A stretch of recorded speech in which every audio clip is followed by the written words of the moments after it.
Polymerase chain reaction PCR भी जिसको अपन बोलते हैं, ठीक है। तो पीसीआर जो है पॉलीमरेज चेन रिएक्शन जो है क्लास 12th बायोटेक्नोलॉजी का एक इम्पोर्टेंट टॉपिक है।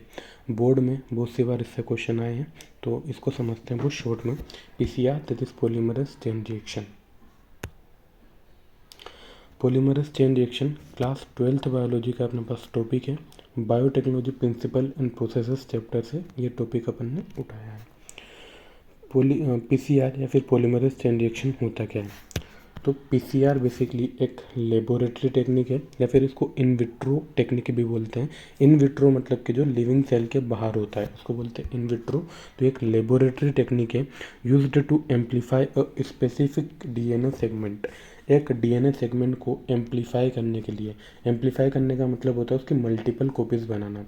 तो एक डीएनए सेगमेंट को एम्पलीफाई करने के लिए, उसकी मल्टीपल कॉपीज बनाने के लिए इस टेक्निक को यूज़ करा जाता है, ठीक है। और एक लेबोरेटरी टेक्निक या फिर बेसिकली एक इन विट्रो टेक्निक है। इन विट्रो यानी कि जो लिविंग सेल्स के बाहर होता है। काहे के लिए यूज़ होती है? एम्प्लीफिकेशन के लिए, यानी कि किसी डीएनए सेगमेंट के, बायोटेक्नोलॉजी में अपन पढ़ते हैं डिज़ायर्ड डीएनए, तो उसी डिज़ायर्ड डीएनए सेगमेंट के मल्टीपल कॉपीज बनाने के लिए इस टेक्निक को यूज़ करते हैं, ठीक है। इसकी डेफिनेशन की अगर बात करें, इसकी डेफिनेशन की बात करें तो PCR is an in vitro technique. In vitro technique मतलब जो लेबोरेटरी में होता है टू एम्पलीफाई डीएनए यानी कि मल्टीपल कॉपीज बनाना using primers thermostable DNA polymerase. Primer, thermostable DNA polymerase और किसका? प्राइमर्स और थर्मोस्टेबल डीएनए पॉलीमरेज का यूज़ करके जो अपना डिजायर्ड डीएनए फ्रेगमेंट है उसको एम्पलीफाई करना, ये होती है पीसीआर या फिर पॉलीमरेज चेन रिएक्शन। तो इसको डिस्कवर किसने करा था? इसको डिस्कवर करा था केरी मुलिस ने 1983 में, ठीक है। तो अपने पास पीसीआर पॉलीमरेज चेन रिएक्शन जो है इसको डिस्कवर करा था, इसको इन्वेंट करा था, सॉरी डिस्कवर नहीं इन्वेंट करा था केरी मुलिस ने इन 1983। इसके बाद बात करते हैं प्रिंसिपल ऑफ पीसीआर। कि जो पीसीआर है ये बेसिकली वर्क करता है कौन से? On the principle of DNA replication and complementary base pairing, ठीक है। डीएनए रेप्लिकेशन और कॉम्प्लीमेंट्री बेस पेयरिंग के प्रिंसिपल पे जो है अपनी पीसीआर है ये वर्क करता है।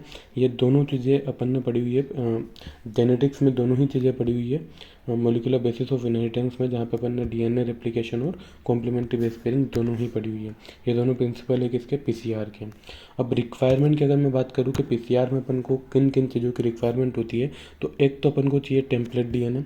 टेम्पलेट डीएनए बेसिकली जो सैंपल जिसको आप एम्पलीफाई करना चाह रहे हो, जिस सैंपल को या जिस डीएनए फ्रेगमेंट को आप एम्पलीफाई करना चाह रहे हो वो डीएनए आपको लगेगा। उसके बाद लगेंगे प्राइमर्स। प्राइमर्स बेसिकली ओलिगोन्यूक्लियोटाइड्स मतलब डीएनए का ही एक छोटा पोर्शन, या फिर आप कह सकते हो ओलिगोन्यूक्लियोटाइड जिसमें 15 to 20 के समथिंग न्यूक्लियोटाइड्स होते हैं जो कि रेप्लिकेशन को इनिशिएट कराने में हेल्प करते हैं। इसके अलावा यहाँ पे न्यूक्लियोटाइड्स लगेंगे जब डीएनए की सेकंड स्ट्रैंड जब बनेगी, जब रेप्लिकेशन होगा तो वहाँ पे न्यूक्लियोटाइड्स ऐड होंगे, तो न्यूक्लियोटाइड्स भी यहाँ पे चाहिए। साथ के साथ अपन को चाहिएगा यहाँ पे टेक डीएनए पॉलीमरेज। ये टेक डीएनए पॉलीमरेज जो है जनरली एक बैक्टीरिया से लिया जाता है जिसका नाम है थर्मस एक्वेटिकस। क्या नाम है? Thermus aquaticus. ये एनसीईआरटी में दिया हुआ है, सो इम्पोर्टेंट है, ठीक है। थर्मस एक्वेटिकस करके एक बैक्टीरिया है जिससे ये पॉलीमरेज दिया जाता है, टेक डीएनए पॉलीमरेज। और ये इसलिए क्योंकि जब अपन पीसीआर करते हैं, पॉलीमरेज चेन रिएक्शन को जब करते हैं तब बहुत ज़्यादा हाई टेम्परेचर होता है, और उस टेम्परेचर पे अपन को एक ऐसा पॉलीमरेज चाहिए जो कि ज़्यादा टेम्परेचर पे स्टेबल रह सकता हो। तो टेक डीएनए पॉलीमरेज जो है ज़्यादा टेम्परेचर पे स्टेबल रह सकता है। इसके अलावा डीएनटीपीज यानी कि अपन को न्यूक्लियोटाइड्स चाहिएगा, Mg2+ आयन और बफर बेसिकली पूरा बफर बेसिकली पूरा जो जिसमें सारी चीज़ें चल रही है, ठीक है, जिसमें अंदर डीएनए वगैरह पूरा सिस्टम जो उसको बोलते हैं buffer. And thermal cycler basically जो अपना ये पूरा काम करवाएगा, ठीक है। थर्मल साइक्लर मतलब जिसके अंदर पीसीआर पूरी की पूरी ऑपरेट होगी। इसके बाद बात करते हैं स्टेप्स ऑफ पीसीआर। तो पीसीआर में 3 स्टेप होती है।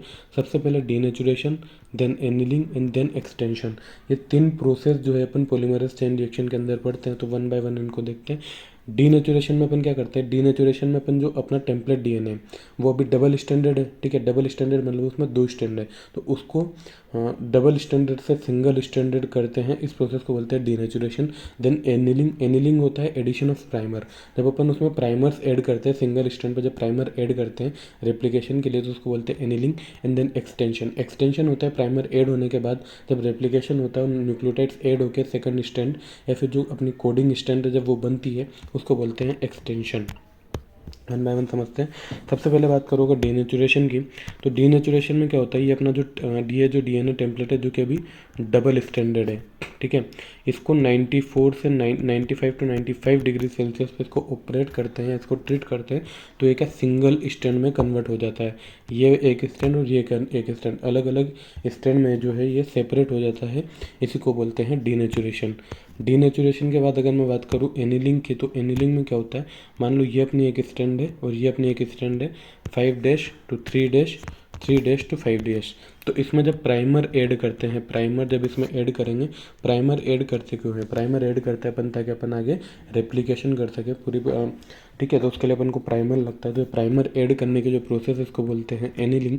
ये ऑपरेट होती है 50 टू 60 डिग्री सेल्सियस पे, और प्राइमर जो है बाइंड होते हैं किससे, डीएनए के सिंगल स्ट्रैंड से। अब अगली स्टेप की अगर मैं बात करूँ तो अगली स्टेप अपने पास एक्सटेंशन। एक्सटेंशन में क्या होता है, ठीक है, मान लो ये दोनों स्ट्रैंड थी 5 dash to 3 dash and 3 dash to 5 dash, तो यहाँ पे अपन ने प्राइमर ऐड कर दिया था, ठीक है, यहाँ पे अपन ने प्राइमर ऐड कर दिया था।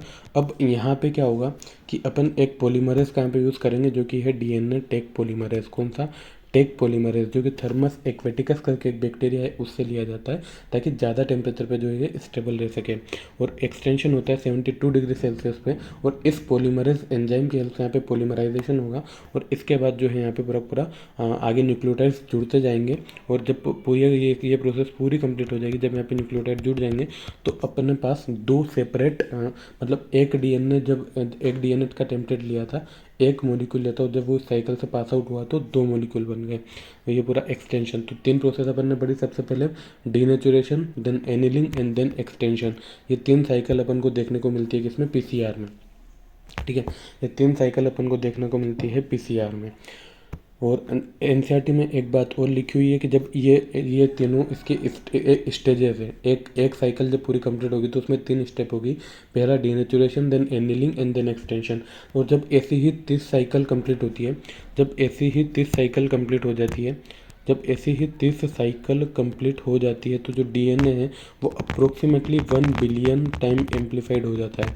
मतलब कि जब 30 साइकिल ऐसी कंप्लीट हो जाएगी तो 1 बिलियन, अगर एक जब 30 साइकिल कंप्लीट होगी तो एक सिंगल डीएनए अगर आपने लिया है तो 1 बिलियन डीएनए के मॉलिक्यूल्स आपको वहाँ पे देखने को मिल जाएंगे, ठीक है। वही चीज़ एनसीईआरटी में लिखी हुई है कि जब 30 साइकिल्स हो जाती है तो 1 बिलियन टाइम सिंप्लीफाइड हो जाता है जो आपने टेम्पलेट डीएनए लिया था वो। अब इसके एप्लीकेशन की अगर मैं बात करूँ तो इसकी एप्लीकेशन अपन को देखने को मिलती है मेडिकल डायग्नोसिस में, फोरेंसिक में और रिसर्च में।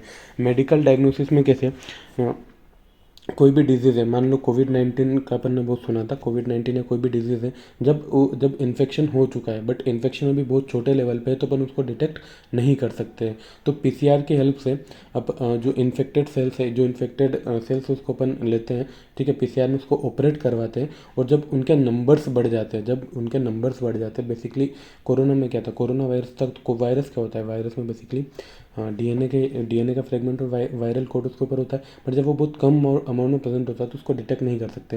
बट उस सैंपल को लेके अगर पीसीआर के थ्रू रन करवाओ तो उसका जो अमाउंट है, जो वायरस का जो अमाउंट है वो सैंपल में बढ़ जाएगा, और सैंपल में बढ़ने के बाद अपन इजीली डिटेक्ट कर सकते हैं किसी भी डिजीज़ को, ठीक है। एचआईवी वगैरह को डिटेक्ट करने के लिए भी ये यूज़ होता है। तो मेडिकल डायग्नोसिस में हो गया। फोरेंसिक साइंस में अगर पीसीआर के यूज़ की बात करूँ तो फोरेंसिक साइंस में लाइक क्रिमिनल इन्वेस्टिगेशन वगैरह में इसका यूज़ किया जाता है, या फिर अगर पेरेंट और चाइल्ड की जो पेटर्निटी प्रूफ करने के लिए इसको यूज़ करा जाता है कि भाई जो फादर और मदर है वो चाइल्ड के एक्चुअल फादर मदर है नहीं, उसको प्रूफ करने के लिए। और रिसर्च में तो पीसीआर का यूज़ होता ही है, ठीक है। पीसीआर बेसिकली बायोटेक्नोलॉजी का एक इम्पोर्टेंट टॉपिक है पीसीआर, ठीक है, तो रिसर्च में भी इसका यूज़ होता ही है। हाँ, इसके बाद समरी की अगर बात करूँ तो PCR amplifies DNA rapidly and accurately using repeated cycle, ठीक है। जो पीसीआर है डीएनए को एम्पलीफाई करता है, रैपिडली यानी फास्ट करता है, and accurately using repeated cycle. वही बात अपन ने देखी है कि अगर 30 साइकिल्स में 1 बिलियन टाइम एम्पलीफाइड हो जाता है तो रैपिडली ही हुआ, ठीक है। तो आई होप कि इसके साथ पूरा टॉपिक समझ में आ गया होगा। अगर कोई और टॉपिक समझना हो तो आप कमेंट कर सकते हैं, उस टॉपिक पे भी वीडियो बना दूँगा। और अगर इस टॉपिक में भी कोई डाउट हो तो आप कमेंट कर सकते हैं।